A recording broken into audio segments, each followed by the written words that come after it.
দারুণ।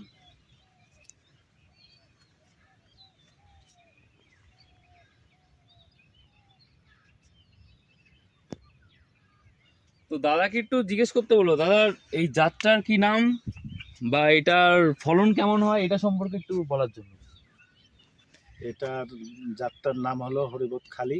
আচ্ছা, হ্যাঁ, আর ফলন কেমন হয় ফলন মোটামুটি? এটা আমার মানে এখন এই তোমার ফাল্গুন মাস হ্যাঁ থেকে স্টার্ট হয়েছে। আচ্ছা তোমার বৈশাখ মাস থেকে মানে নর্মাল সপ্তাহে 2 কুইন্টাল করে মাল হবে। আচ্ছা, আর 1 বিঘা জমিতে? 1 বিঘা জমিতে। আর আচ্ছা, তোমার জ্যৈষ্ঠী মাস আস্তে আস্তে প্রত্যেক সপ্তাহে ম্যাক্সিমাম 4 থেকে 5 কুইন্টাল করে মাল হবে এভারেজে। এভারেজ। সাইজ কেমন হয়? সাইজ নর্মালি 7 ইঞ্চি লম্বা হয়। 7 ইঞ্চি লম্বা? 7 বাহ, ইঞ্চি বাহ। লম্বা। আর তোমার ওয়েট হিসাব করতে গেলে তোমার 8টা থেকে 10টাতে 1 কিলো। বাহ বাহ, তো দারুণ ফলন।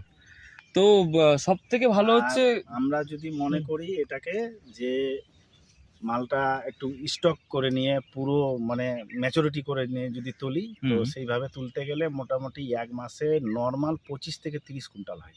বাহ বাহ, দারুণ ফলন। ঠিক। আর সব থেকে ভালো যেটা মেন হচ্ছে আমাদের ওই সাইডে, যেমন আমাদের উত্তর 24 পরগনা নদিয়া সাইডে যে পটলটা হয় ওটা কি হয় না, যে এক একটা ইয়েতে শুধু একটা একটা করে হয়, বাট এটার একটা স্পেশালিটি দেখলাম, এটা এক এক জায়গাতে দুটো করেও আছে। দুটো আছে। এই দেখুন, দুটো করে আছে, 3টে করে আছে কোনো কোনো জায়গাতে। তো এটা খুব ভালো ইয়েটা খুব ভালো। তো এবার মেন যেটার জন্য দাদাকে এখানে আসা হবে, এত দূর থেকে আসা, সেটা হচ্ছে দাদা